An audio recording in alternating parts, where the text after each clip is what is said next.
Welcome to RVing in New England, the nation's only forum that puts you on stage with some of the biggest names in the RV industry. And now your hosts, John DePietro and Bob Zagami.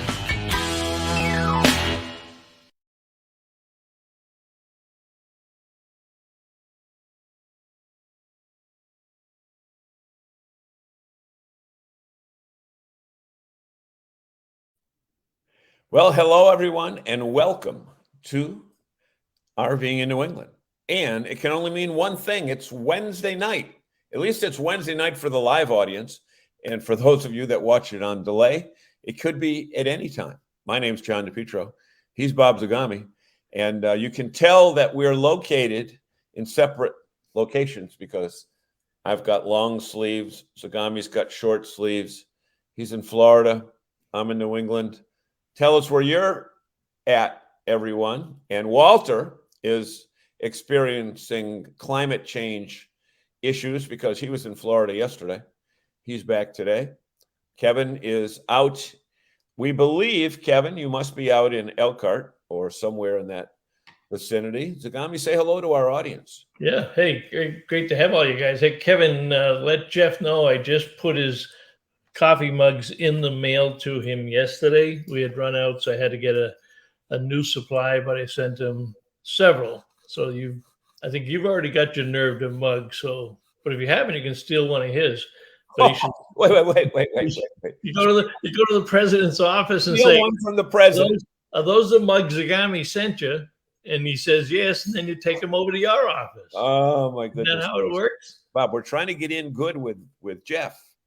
So that we can ultimately say tonight's edition of RV New England is brought to you by your local New England RV dealer featuring Keystone products. Keystone Cougar. Right. Then we could put a picture of Kevin right up there. You could put a picture of a Cougar travel trailer, a Cougar fifth wheel, and put a picture of Kevin up there, and it'd be pretty slick. Kevin's in Maryland and Virginia. I will let Jeff know about the nerve. And Kevin, our guest is in Maryland tonight. So maybe after the show, you can hook up with him and you should buy him a cup of coffee, Kevin, and find out all about this good stuff, all this electronic stuff. Yeah. It is indeed Wednesday again. Oh, Walter's up there. Okay. One of the things that I read in one of those booklets about how to do a great TV show was to tell them right away what you're going to tell them for the rest of the day, then for the rest of the show, then tell them what you told them. So all we've said is good evening or hello. We haven't teased them as to who our guest is. Why don't you tell them? Yeah, that's right. Mike Sokol returns to RVing in New England for the second time. Mike is the premier RV electrical expert in the industry. What is it, DePietro? You have to start off with something catchy like, we have an electrifying guest for you all tonight. He is the modern day version of Mr. Wizard, and he is joining us right now all the way from Maryland, the great state of Maryland, Mr. Mike Sokol. Then you're supposed to press a button that shows him. And I'm here. There he is. There you go. Welcome to RVing in New England, Mike. Glad to see you. Thank you. Somewhere I've got a foam hat that's got lightning bolts coming out of it. I guess I need that for next time. Well, really? Yeah. Hold on, Mike. This time we'll determine if there is a next time. Good point. Good point. Yeah, you made it to the second show, so you're in pretty good shape there. But you have to perform above and beyond what our audience is expecting. Well, this is an interesting show because I sure hope that Walter and the gang and Frank have really good questions tonight, because John and I don't have the slightest idea what Mike is going to talk about, and even less experience on trying to make it happen. We take the end of the plug and plug it into the receptacle, and that is where our electrical expertise stops. And don't try to convince us any differently, DePietro. Now, Zagami, let me tell you one thing. What? When we were on the air doing our little warm-up session, I said, we should need to talk about electric vehicles. And then Mike said that he had tested some. And I asked Mike, didn't I ask some very pertinent questions that were indicative of my advanced knowledge about electric vehicles? Didn't I? Absolutely on point. I was impressed. Right. And Mike, do you have the capability? But Mike, he read it off a sheet of paper. He didn't know what the hell he was talking about. Mike, do you have the capability to do a reverse switch on this, get Zagami off this show, and you and I will just carry on an intelligent show? No, actually, I would have to hack the system, and then I would have to admit to being able to hack the system, which I don't want to admit. DePietro, I press one button, DePietro, and I make you disappear. And another button, I kill your microphone, and you're completely. Oh, don't do that. I can deal with no picture, but with no microphone, I can't deal with that. Yeah, that would be difficult. You need the outer limits thing. We will control the vertical. We will control the horizontal. That would be great. And then make you look like a. That's it. A ghastly ghoul thing. Very Halloween. Yes. Yeah. Well, that was Chris Andro says, "Hey everyone, isn't spring yet?" Well, it is in Florida, Chris, and I think it will be when you and I are in Las Vegas next week. But I guess it's a little close at home. And Chris is the chairman of the RVDA board of directors, and his term will outgoing. His term will end next week at the convention, and he's done a great job, and he's kept everybody clean and on. In it, when you think about it, the guys had to deal with all of these mega dealers buying people, and Camping World buying people, and campgrounds consolidating with big companies, and while you're trying to do your business, when you think about the fact that the majority of the membership of RVDA is in fact the independent, the mobile, the smaller type dealers. I mean, the mega dealers have a lot of locations, but there are a lot of independent family-owned businesses like Hemlock Hill RV, and many of these people do volunteer through the years, whether it was Jeff Hirsch or Andy Heck or Brian Wilkins, that give their time. And think about this also. Sometimes you like to do that stuff when it's slow and it's a normal type of business year. Old Chris got handed the mallet, and then the whole world blew up. And was it a 2-year period? Was it a 2-year reign? No, it's 1 year. Right.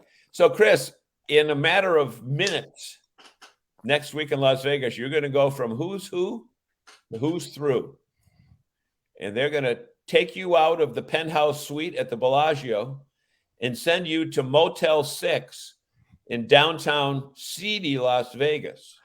So be ready for that when on the day that you are dethroned as chairperson, your suite keys become deactivated and your luggage will be in the lobby. Yeah, but then you got to look at the other side of it, because he's going to get back so many hours.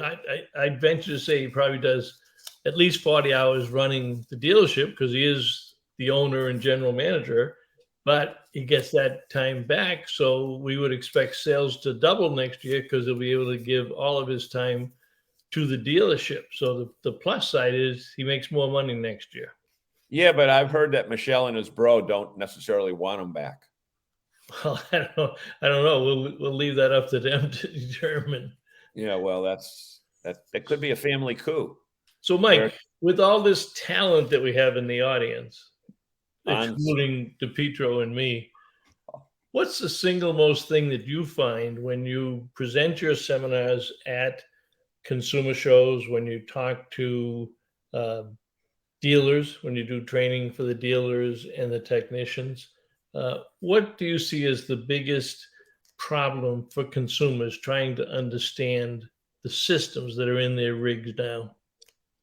Bob, you gave them a question that'll take them an hour to answer. Oh, no. This is actually pretty straightforward. They assume that an RV operates like your house. And your house, you have so much power that you can turn on all kinds of things at the same time. And you really don't have to think about if somebody in the bathroom running a hairdryer while you're in the kitchen running your microwave. But RVs have such limited power, especially 30 amp units, that you have to be totally aware of everything that's going on in your unit all at the same time. And so you have to do manual load shedding. And your house, I don't know of any house that has a combination of 12 volt DC systems and 120 volt AC systems. All the same. It's just completely different. Yep. People think they think it's a house. They just think you just turn it on, you plug it in and it works. RVs are completely different animals. And really 3 power sources between, the engine, the plug-in, propane, right, and generator. What's that, 4? Something like that. But there's all of these considerations. Home, regular bricks and sticks homes don't have any of those things to worry about at all. And so they get into trouble. And so they really don't understand anything about battery capacity or wattage usage. You don't care at home. If you turn a space heater on and you leave it on a long time at home, you just get a larger electric bill at the end of the month. But your RV, you can actually, create such a power drain that everything else shuts down, especially if you're running on battery power. Yeah. Mike, a lot of folks joining us may not have caught you a couple of years ago when you joined us at the show. And of course, in that time, you've advanced your career within the RV industry. You've got the book. You presented at the Boston RV and Camping Expo in 2019. Give a little bit of your background, because you're a geek, but you're a little bit different in that you're a geek with some common sense. So we can have a beer with you and understand what you're talking about. But give them a little bit of that strange background that you got. Well, I don't have the conventional background. I really was self-trained. I started when I was like 4 years old, just experimenting with batteries and lights out of my little railroad Lionel train set when I was a little kid. I did not do any of this stuff, sticking things in sockets. I never got to that. I mean, I was way ahead of that. My uncle taught me to solder when I was like 5 or 6 years old. By the time I was 8, I tried to build a perpetual motion machine in the basement out of a generator and a motor and a bunch of switches, which did not work. And then I got older. I started building gear for my rock band. I was playing in rock bands, 14, 15, 16 years old. I was building my own amplifiers, my own speaker cabinets, my own processors. And then finally, I went to college for mechanical engineering, went to work for Corning Glass, when it dove into electrical engineering, I became a plant electrical engineer for them, for packaging plant. Then dove into building nuclear guidance systems in the 80s, and then had my own computer integration company in the 90s into 2000s. So I've always, and all the time I was a rock and roll guy. A day, I would have my hair pulled back and I would be building nuclear guidance systems. At night, I would have my hair out and I would be jumping through fireballs. You weren't one of those guys with ponytails, were you? What can I say? I was in a psychedelic band, hard rock metal band in the 70s. What do you think? There's a picture right behind him. Yeah, right. I did some crazy stuff, but I was always doing, and then I got doing larger and larger systems, and I was hired. I mean, I've done sound systems that hook up from Beyonce. I've done the Pope when he's come here. I've done Desmond Tutu. I've done Christina Aguilera, REM, Black Sabbath. I was lead engineer hooking up, doing house stuff and mixing the Maryland Symphony Orchestra outside to 40,000 people. But did you ever do Kenny Rogers or Charlie Prine? I never did Kenny Rogers. Let me see. Oh, I did Martina McBride one time. She was fabulous. Mm-hmm. She was so, I mean, talk about a voice. I mean, absolutely, and 5'0", and you hardly needed a microphone. I mean, incredible. Well, Shania Twain does a pretty good concert also. Yes. I never did a show for Shania Twain. I would do all kinds of wacky stuff, and they would give me the really complicated things. I would have to set up all the generators and the power distribution and get all the speakers running. And sometimes I would mix them, and sometimes I was just house support to make it all work. Get really, really loud. Don't jump too far afield. There was an announcement this week about Volta and Grand Design putting a power system into a Momentum fifth wheel. And John had asked some questions earlier about the impact of power resources when we start to get to electric trucks. And I know you've been doing some testing on that. Why don't you give us a little primer on what we got to look forward to in terms of electric trucks towing, towables, and fifth wheels? Okay, so there's two different parts of this. Of course, there's the ones that you tow with, right? Such as the Ford F-150 Lightning, the Rivian, the GM Hummer. And basically they're a pickup truck that have got a massive set of batteries in it. And then there are the other ones, of course, we call toads that you would tow behind. I've had some experience now. Ford sent me a F-150 Power Boost a couple of months ago. Now that's the hybrid, not a pure electric, but I did some experiments with that. That's got a 7,000 or 7,200 watt generator built into the hybrid engine on it. That was really interesting. The one that I did actual real towing experiments with was a Volkswagen ID4 little SUV. Towing a Safari Condo Alto trailer, one of those teardrops that kind of clamshells down. And the thing that you have to watch out for it, and we're seeing this everywhere. If you have the ID4 started with a solid mileage of 275 miles. I mean, with me blasted down the highway at 70 miles per hour, I was going everywhere with it. As soon as you put in, what now?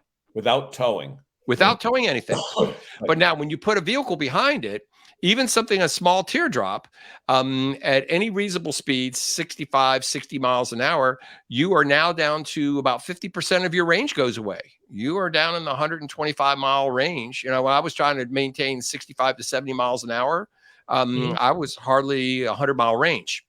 Okay. And that's just the nature of the beast. I mean, that's how that works. There's a few workarounds that we could talk about. But that really begs the question of when you are at the car dealership and you're looking at a gas-powered vehicle and it says estimated MPG. Okay, we know that is, not in real world circumstances. Okay, so maybe it says the car would be 33 highway and 31 city, that type of thing.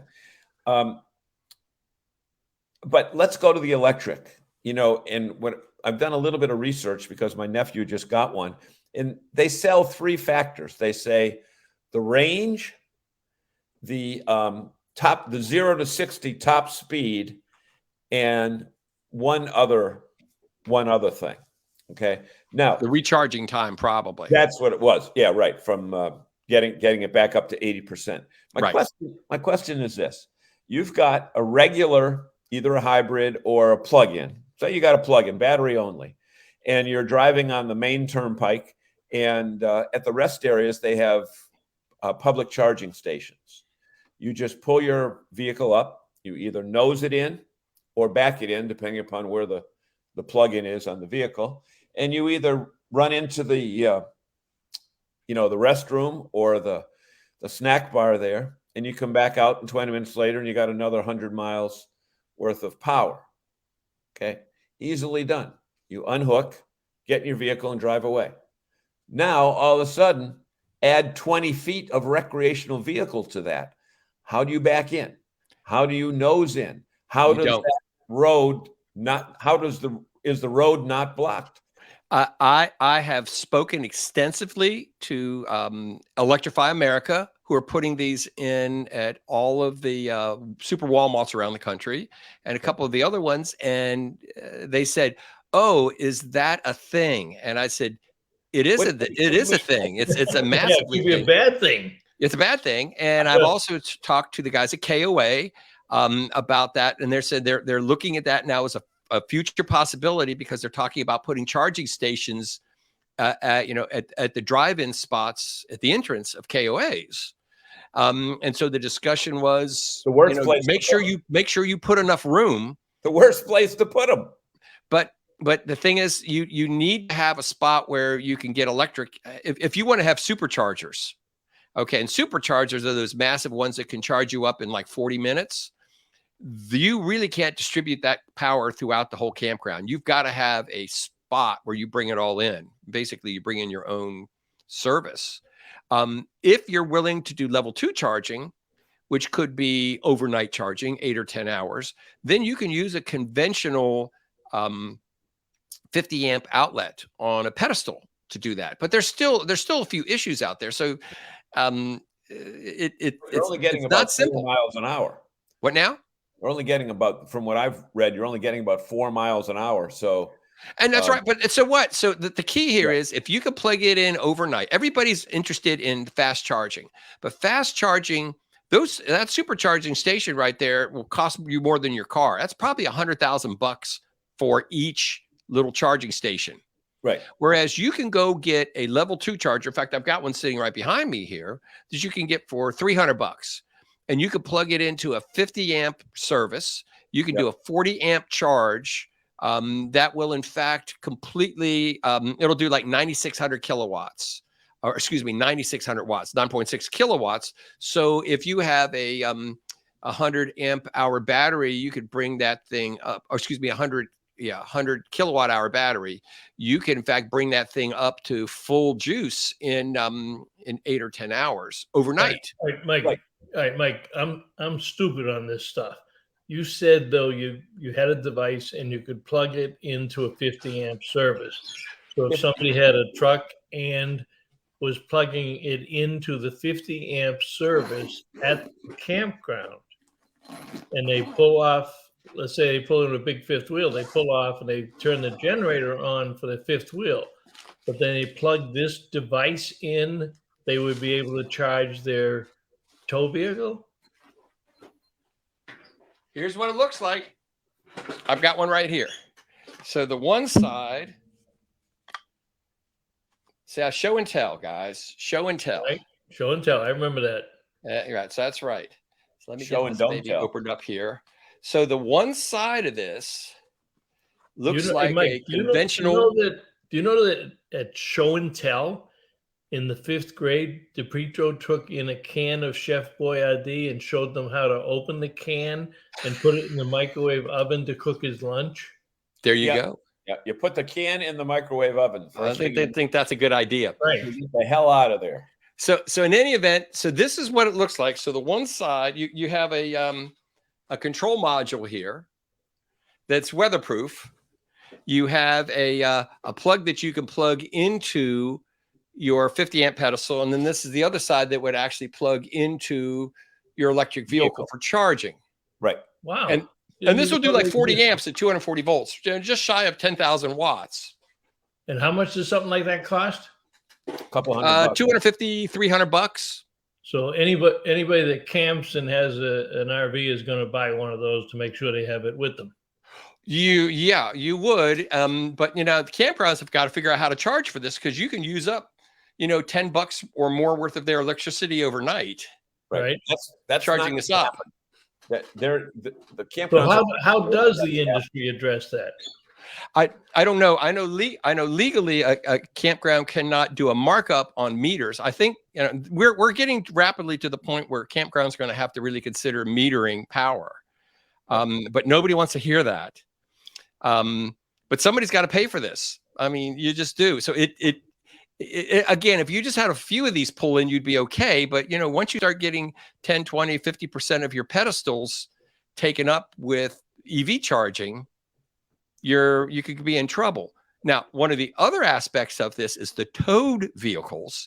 In fact, I've been talking to Ford and a couple of the other companies about this for the last, 6 or 8 months, but I saw that Ford just leaked a patent where you can tow a Ford SUV behind it, and it will recharge its own batteries while you're towing it using regenerative braking. So it's not your electric tow vehicle, it's the towed that you're pulling behind your motorhome. So Okay, that's at least a start. Let's jump on. I've gone to let's see. Chris said, what did Chris say?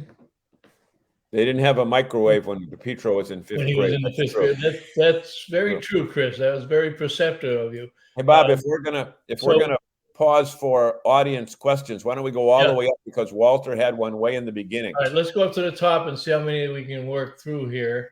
Good evening, good evening, good Plenty of evening. time. That's Wednesday. Okay. Keep going up. What time? 7 o'clock? Oh yeah, like 7:03, I think he. Yeah. What about Something that one, about how Mike? quiet a generator can be. Did I see that? Yeah, but we'll get into that in a second. Unless you want to get into it now while we're looking. I don't care. You ask me, and this is theater of the mind. Anything that you want me to talk about, I will go. Let's do Walter, and then we'll go back up to some of those other ones. Okay. Can you read that, Mike?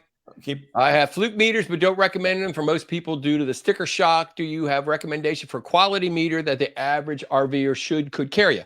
I like the Southwire stuff. You can get them at a lot of Lowe's and Amazon and such. You can get a 3-meter kit for $30. That is a digital meter, a non-contact voltage tester, and a 3-light outlet tester. $30, and I use them in my class. Let me see. It's a good part about having Mike on the show. He has a lot of props. No. This is my office. So these little basic meters are really, really great at this kind of thing. So like I said, you get one of these in the kit, and a non-contact voltage tester like this. I don't know that I've got a 3-light tester laying here handy.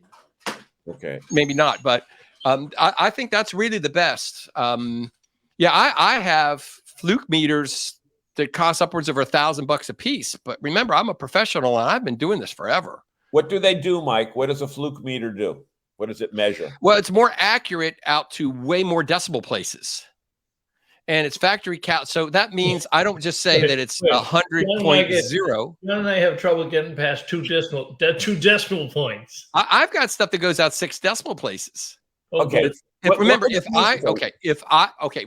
when I was building and calibrating nuclear guidance systems, we were doing calibration down to 2 parts per million. I mean, down to decimal, ding, ding, ding, ding, ding, ding, ding, ding, because when you're shooting your nuclear missile, you would like it to land where you planned, as it were. Whereas if you're within, a half of, a 1 decimal point is more than sufficient for anything that you're doing in a normal RV. Well, John is very technical like that stuff, because when he opens up a can of Chef Boyardee, he counts the number of those little macaronis in the can. And if you count cherries in a McDonald's cherry pie. Yep, exactly. That's what we want. Hey, let me see. Jerry's got a question here for you. Would Mike explain the importance of having a converter/charger that is lithium friendly? Oh, I have an entire video about all of that. There's 2 issues. First off, if you have a conventional lead acid charger, or one that would do AGM, it doesn't have high enough voltage to bring your lithium battery all the way up to full power. So it only brings it up to maybe 75 or 80%. It will never bring it up to 100%. But one of the real dangers is if you have an older style charger, there's something that happens on lead acid batteries. It's called, it's sulfation mode. So they actually have a desulfation pulse that's supposed to bust up the sulfation products in a lead acid battery. If you drop a lithium battery into that pulse will destroy your nice new $1,000 lithium battery. Oh, yeah. I found that out almost the hard way. So that's why it should be. You really want to get a charger converter that's rated for lithium. You do. Okay. Mark Polk is on, and Don Polk is on, and Lisa is on saying hello, and Kevin's back in there, and Don, let's see. Ryan said hello. Okay, and Ryan's on. Ryan's our independent mobile all-star up here in New England. And he came over to our property on Monday and winterized. And then you know what? You never run until like November 1st. I always try to get it done by the 20th of October. But like Mike, you said, it was 75, 80 degrees. You don't think of winterizing. Yeah. And we had a freeze that night. So we were lucky. But Ryan Hadley will come to your place and do that. So he came over and did yours? Yep. Came over and did ours in 20 minutes. Bango, gone. So much easier. Lisa is new to RVing, Mike, and she does not have an RV yet, but she's smart enough to ask, what does manual load shedding mean? Ah, very good. Okay, so go to Planet Fitness in the morning. Okay, so no, actually, this is how you do it. Yeah, Do you remember? Yet lately? You know who? Everything you need to know about this was from Green Acres, and Oliver. You remember, and Lisa and Oliver Douglas. You guys remember the show? No. And they had a series of extension cords on the wall, and they could only plug in a certain combination of things, or they would blow the power coming into their building. I wasn't old enough to watch that. Yeah, okay. Well, in any event, so basically a 30 amp outlet looks like it's a great big thing. It's only 50% more power than you can get from a regular outlet in your house. So imagine if your whole house was powered off of one outlet, and that's what you've got. So you have to look at something like you can look at a microwave oven, which might draw, say, 10 amperes or so of current, and your daughter's hair dryer that might draw, well, sometimes 15 amperes of current. If those two things are on at the same time, you've only got 5 amps left over. So you really have to work on, okay, you've got 30 amps that you can use, and each thing in your RV uses a certain amount. If you have an electric heater plugged in, a portable electric heater, that can easily use 12 or 15 amperes. So basically what you end up with is half of your power goes into that one heater. If you try to turn your microwave on at the same time, you're going to just trip your breaker. So you have to decide what you want on at the same time. Yeah. Ryan's getting very comfortable. You know, he's been with us now about a year. He's been a member of NERVD about a year, and he's once he got that award, Bob. He kept his nose clean. He's going to get an award in Las Vegas for 40 under 40 with RV Pro, and I'll go take some pictures of him. But he says, "Did you ever have hair for a ponytail?" I must admit, Ryan, I never had a ponytail. I've kept it short most of my life with my military cut, so now I don't even have to do that. But you have elevated yourself to smart ass levels in the group. Oh, yeah. But he did ask a legit question just a little bit down from that at 722. How's that one, Mike?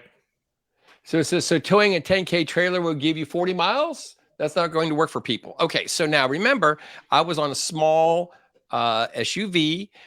I have been begging Tesla for one of his little Cybertruck. I've been begging GM for their Hummer.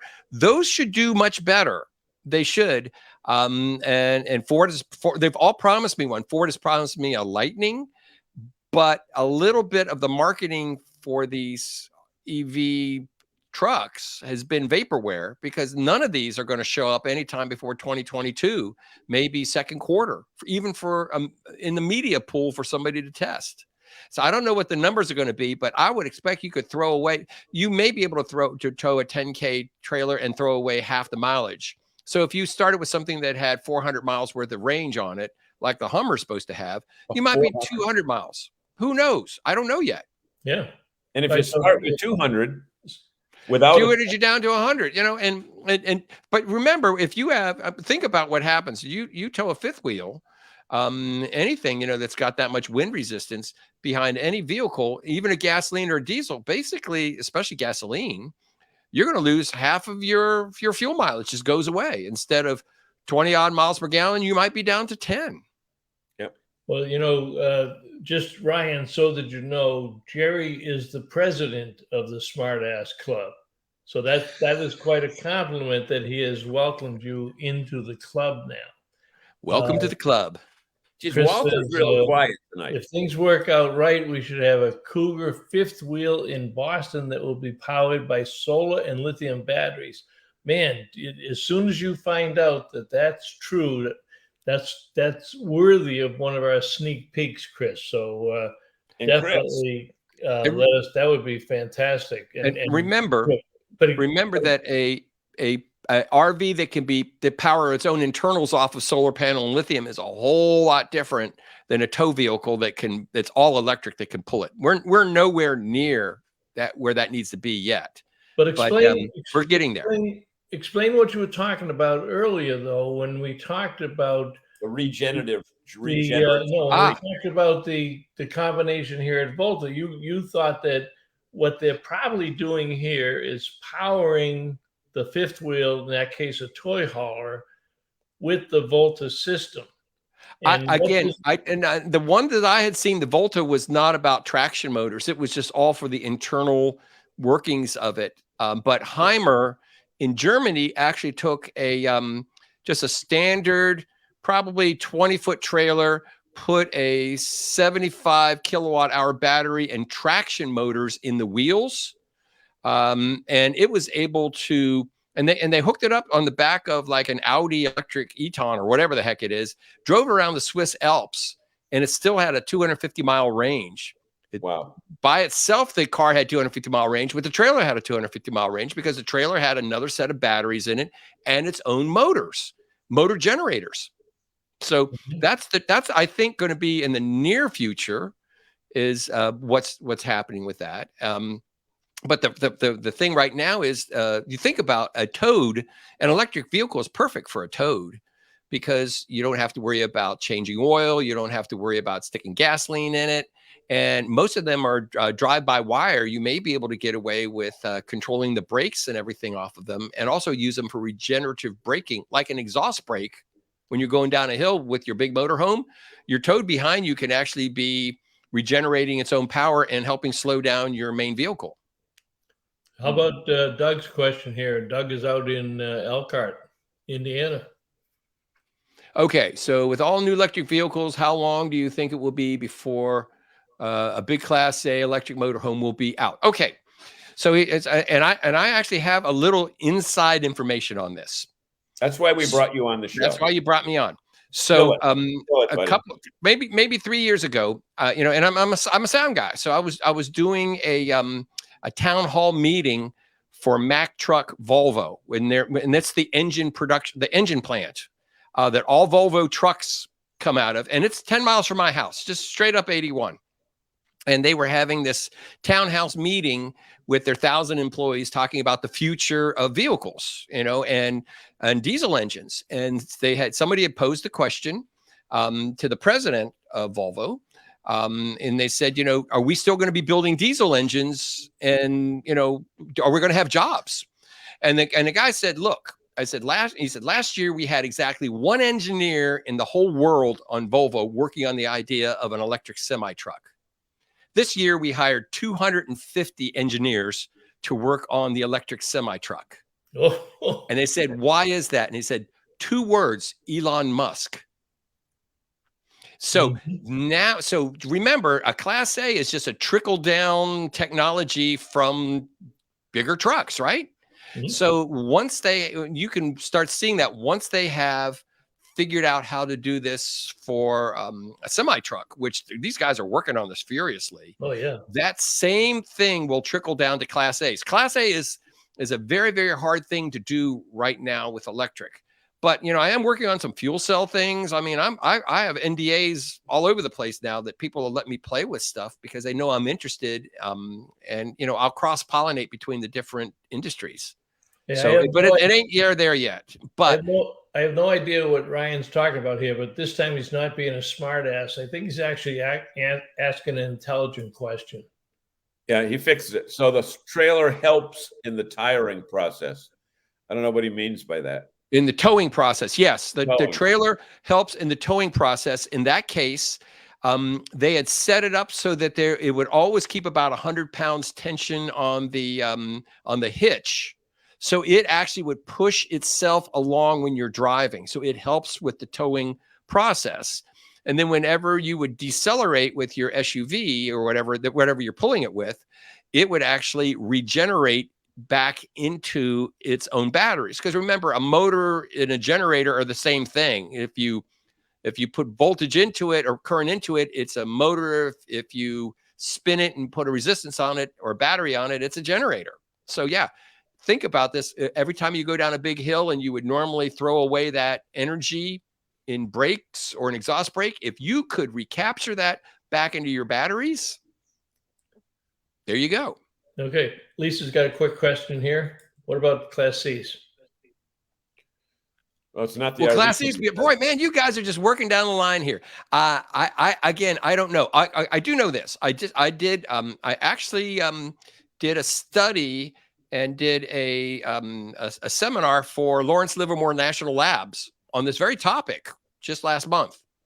And one of the things that we're starting to look at is when will batteries catch up with this? So as far as I could see, by the year 2030, let's say in another 8 years, battery technology will have tripled in terms of it'll be 1/3 the price and 3 times the amount of power.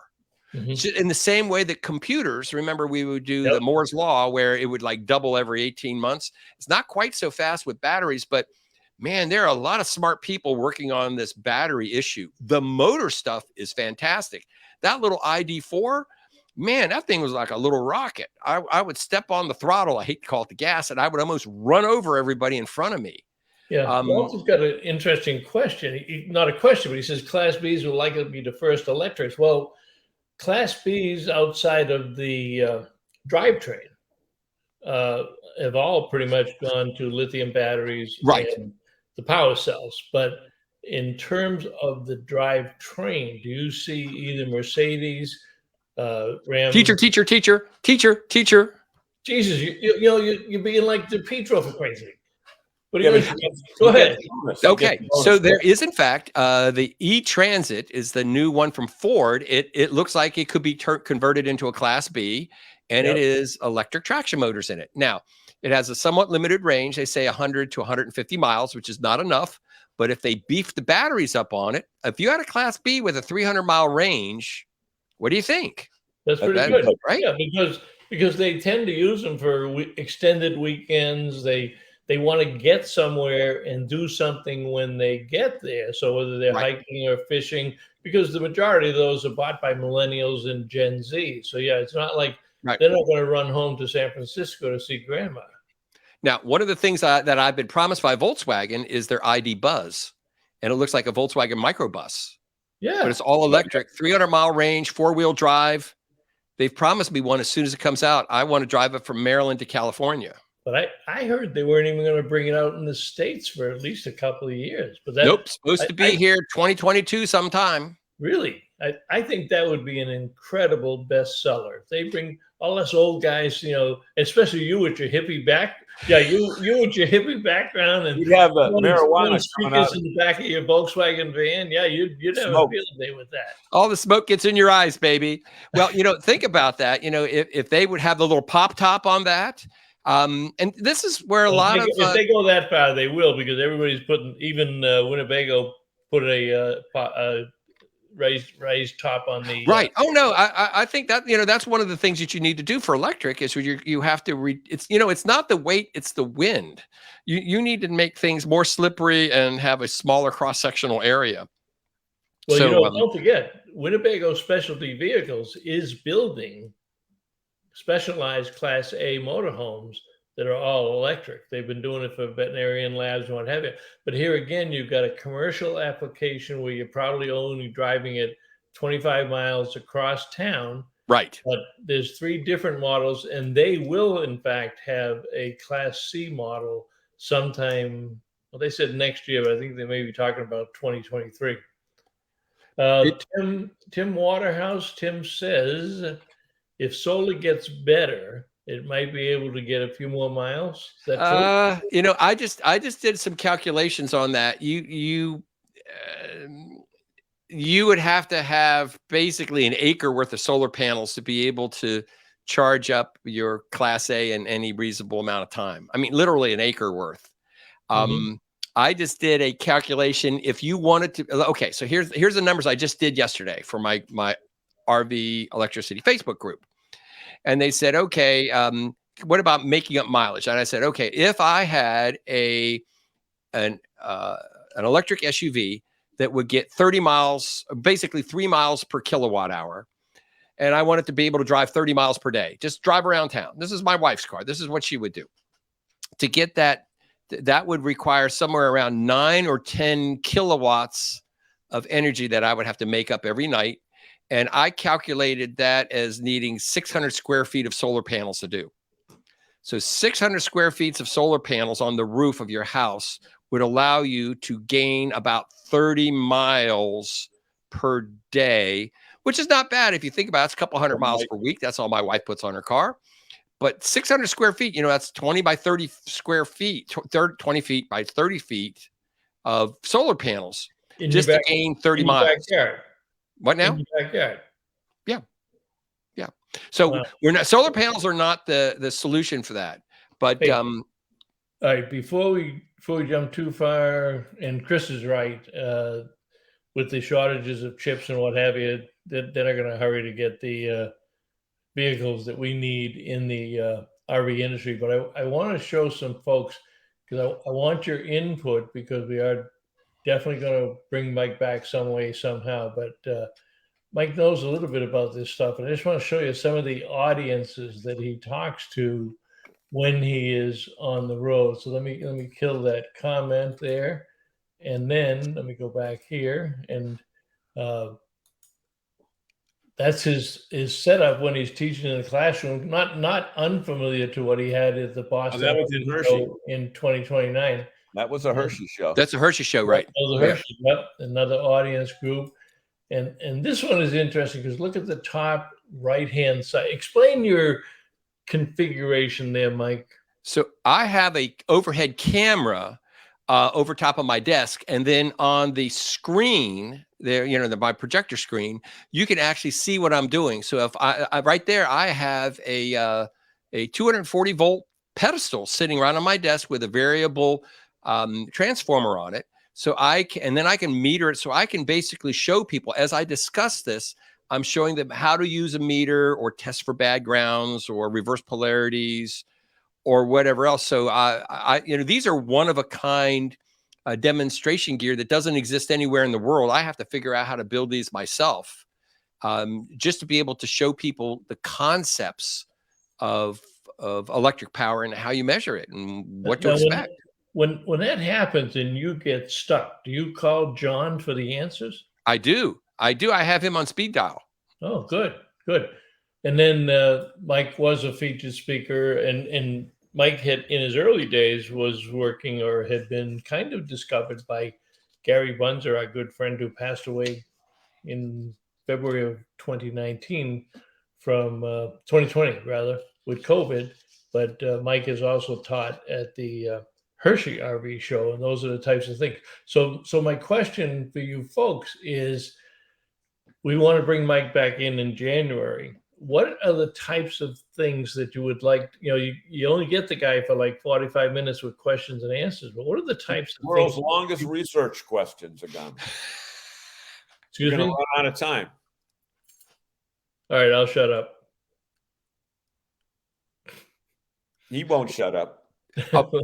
Yeah, all you got to do is ask. I can go down any level or any type of topic they do want to cover. I mean, I have some basic stuff I want to do, but I can do almost anything if they want to know. Yeah. This is a test to Petro. What's this? That is a triangle. I don't know. This is for one of your classes, Mike, right? Well, this is, and this little thing where I'm showing the triangle, and I also have another one that shows a diamond that shows a 240 volt thing. This has got to be on hundreds and hundreds of websites now. This has become the standard for how to measure a receptacle in a pedestal. And this is my humble little thing that I did maybe 8 or 10 years ago. I mean, it's everywhere. So I assume you do not stick your fingers in those little holes. So what does somebody use? Right? Longer fingernails. What's this magical device that somebody uses to test it? Well, it's digital meters. And in fact, I have a whole video series on how to use a digital meter and articles on how to use them. It looks like a mysterious thing, but I think that everybody ought to have one of, as I said, like a Southwire meter kit, simply because even if you yourself don't know how to use it, you can contact one of my really smart guys, admins or moderators over on RV Travel. Or on my RV Electricity Facebook group, and we will walk you through how to measure this stuff. Yeah, I didn't pick up the address on that. Is that Facebook.com? Go to Facebook group. Just look for RV Electricity, one word, on Facebook and the Facebook group, and I show up there. Yep. And the same way with my YouTube channel is RV Electricity, one word. I've got a YouTube channel. Hey, can we go back to that question that was asked at 7:25 by Mr. Abraham? I hope to segue this into how quiet a generator can be. And I don't know what he means by that, but Mike, how do you handle that? Okay, so inverter generators are normally extremely quiet compared to their old, normal dynamo contractor generator types. But even quieter than an Honda inverter generator was the generator that was built into that F-150 hybrid power boost, because it's just the engine idling. You know, I sat out there with a meter and it was down in the 40 decibel range. Now, decibels are one of those things that it's a logarithmic scale. So every time you add 3 more dB on it, you double the amount of power that you've got. A normal contractor generator might be 85 decibels at say 21 feet away, but a Honda, which is the gold standard inverter generator, will be down in the low 50 dB range. And that doesn't sound like a lot, but that's like 16 times quieter. Well, Mike, you bring up something interesting about the generators, because Cummins has a new generation of generators out now that I did an interview with them at the Hershey show, and we just showed it a couple weeks ago. And the difference in the two generators, and I don't know why, it must be the way they work, was significant. Oh yeah, I saw the same thing. They promised to send me one to play with. I have so much stuff to play with. Yep. But and the real advantage, one of the big advantages of those inverter generators, is they do not have to run at full throttle all the time to generate electricity. So normally, if imagine a lawnmower that you had to have at full RPM no matter what, it's just going to be loud. Whereas if it's not needing to generate a lot of electricity, it throttles back to idle and runs it up and down all the time. And that's the beauty of an inverter generator.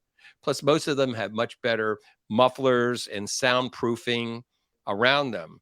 I can use one of those things around a rock concert. It's amazing. Yep. All right, I'm going to cut you there because Chris has got a recommendation for the Boston show and a good refresher, and bringing them in at an entry level to make sure they're starting off the season, because obviously they love getting past the holidays and get to our consumer RV show. So we'll probably build something around that. The only problem with that is this group on the net, you get correct info there. And I think, Tim, are you referring to... He's talking about my RV electricity group. I have real electrical engineers and top-notch guys that are admins and moderators. These guys are brilliant. Chris says, bring Mike back. I can't believe it's 7:54 already. We could go for hours. Huh? We could talk for hours. Well, one thing that we are doing, just so that you folks know, we are expanding the seminar program at the Boston show this year. So we're going to have, where we always had one track in the past, and you'd have some technical and some lifestyle and some travel. This year, we're going to have a lifestyle track and a technical track. So we will have on Saturday and Sunday, we will have technical sessions for those that are so inclined to do that. We're also changing the marketing in terms of who do we expect to get there. You're going to see a lot of advertising for those first time and the millennials and the Gen Zs that are just getting into the RV lifestyle. So a lot of our seminars will be directed to bringing new people to the Boston show that have never been to an RV show before. So there's tremendous potential there. Yep.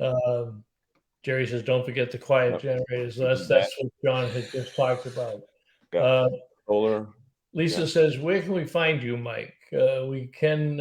if you go on rvtravel.com and you just type in Sokol, I have like 600, 700 articles there alone. Spell your name, Mike. On rvtravel.com. Yep. RV does do travel, and we always share on our RV Facebook page. We share monthly Facebook stuff. If you want immediate response, just go and join up, and it's by invitation. Join up on my RV electricity Facebook group, and I have almost 18,000 members there right now. So it's coming along really well. That's shocking, Mike. Ha ha ha. Oh, Jesus. Oh God, don't quit your day job. Oh, yeah. Well, Ryan Hadley has the question. Mike, do you think all electric will be the future? I think eventually, I think it will. But there's a lot of growing pains here. However, I go back and look at like Henry Ford and these guys. Remember, 100 years ago, vehicles were silly little play toys. People didn't want to get rid of their horses to go to gasoline. I think that Americans, we have got some of the absolute most brilliant minds working on this stuff. We can do anything if we put our minds to it. We really can. They rotate the inventory and displays at the RV Manufactured Housing Hall of Fame. Right. One of the units that they have on display that rotates in and out, believe it or not, and again, you're talking to a guy that has trouble plugging a cord into the wall, but they actually have a unit, a 1908 Baker electric car. Yes. And remember, there was Stanley steamers during those times. Gasoline was not very user friendly, and they actually, you had a modification you could do to a Model T so that you could run moonshine in them. So farmers could make their own grain alcohol and run them, because there were no gas stations in the early 1900s. They just didn't exist. And so we're seeing the same thing with charging stations. Wait, are you telling me that I could use some of my Jack Daniels in my car? In theory, or actually you need something a little more kick if you can, but yeah, some 100 and what did I have when I went to Mexico? I think I had 180 proof tequila. It was, yeah, wow. Yeah, I'm not gonna waste it on a car. No, I wouldn't waste it on a car. Made my head spin. Yeah, Jerry says it, and it's true. And the people that take every aspect of trying to figure out what it costs to run a vehicle. Right. Still burning fossil fuel to charge. And this is what's got to change. And, and I'm now doing some basically cradle to grave studies on wind turbines, on solar panels, on nuclear energy. I would like to be the guy to explain this all to the whole country on how this could work. But you're right. It doesn't make any sense just to burn, natural gas or whatever, or coal to charge your EVs. But before we go, we're getting there. Yeah, before we go, because I know we try to respect everybody for the 1 hour. Two things I want to mention is that Mike has just signed on and been recruited in a way from with RV Technical Institute. Mike is going to be doing level 3 specialized training on electricity and electronics for the RV Technical Institute, new videos, new classes. And I've been speaking to him about bringing that class into NERVDA for our NERVDA dealers and technicians, which will be probably an evening class, maybe 3 days a week. So we get a lot of stuff coming in that particular area of education. So just be aware of that. Hey, but before we go, Jim Turntine asked a question back at 7:38. What happens if you're stuck in a traffic jam in an electric vehicle in the summer versus the winter? What will happen to that day's travel schedule? If you've previously booked overnight parking, is there any data on percentages of traffic jams due to accidents or constructions in a typical traveling day? Oh, golly. That's deep one, baby. The show on. Deep. Yeah. Waze or somebody like that would have all that intel at their fingertips. Yep. They would. I mean, that's all interactive. It's all real time. They can figure all of that stuff out. But you're right. That's a good place to mine that data if they would give you access to it. Yep. And what do you say here? What do you think the recharge where do you think the electric recharge will come from? Well, that's going to be interesting. It's going to be interesting. But again, I've been following this for a long time. 50 years basically since we first started playing with electric vehicles back in the 70s. But now it looks like everybody all of the technologies, the battery technology is getting there simply because of cell phones and laptops and all those things have driven lithium. This is one of the things I'm looking at, the Salton Sea lithium extraction project out in Southern California. If that works, that 245 square mile Dead Sea out there that was accidentally created in the early 1900s could supply 30% of the world's need for lithium. It could supply 7 times more than we need in the United States ourselves, just by sloshing brine around and under the sea, under that big lake, and extracting the lithium. Amazing. All right, amazing. Last question, and don't mention names, but with the amount of information in that skull of yours and the amount of experience that you have, are you at least getting calls from manufacturers to consult with them as they start to make these incredible investments in manufacturing plants and products and what have you? Are these people taking, and I don't want to say taking advantage, because I'm sure you got a nice price tag attached to it, but are you having that level of communication? So you're having it with the truck people and electric trucks, but these kinds of conversations should be going on right now. They're starting to. I've been begging them for years to do this. They finally figured out that I'm a friend of the RV manufacturers. I want better products for everybody. So yeah, I am now starting to get response. We are having conversations about having me do some really interesting tests and experiments, beginning in 2022, which I'm hoping that this is all going to lead to, better vehicles for consumers, and, marry some of these technologies together. And my strength is the fact that I walk in so many different worlds, that I can help bring these different technologies into the same boardroom, as it were. Yeah. I mean, I can see them, Mr. DePietro. They're gonna unplug us because we're at 8. Okay. I know. Mike, we gotta have you back, as several people mentioned, and we'll be able to see Mike and get his autograph in Boston. We have a lot of guests on, but Mike just pours his heart and soul into this. I mean, he was. This is amazing, and I don't understand this, but it is amazing. And when you think about it, it's so critical to the future of our industry. That's what's really exciting about where we are. All right, I'm going to hit the closing bit. Mike, any closing statements? Well, Bob, John, thank you very much for having me on. Anytime, just let me know. And, I'm working hard to try to make things better for everybody. So knowledge is power. Get smart. All right. Thank you, buddy. Appreciate it. Thank you. Have a great day, everybody. This edition of RVing in New England was a presentation of the New England RV Dealers Association. Thanks for watching, and be sure to like us on Facebook, YouTube, and Instagram.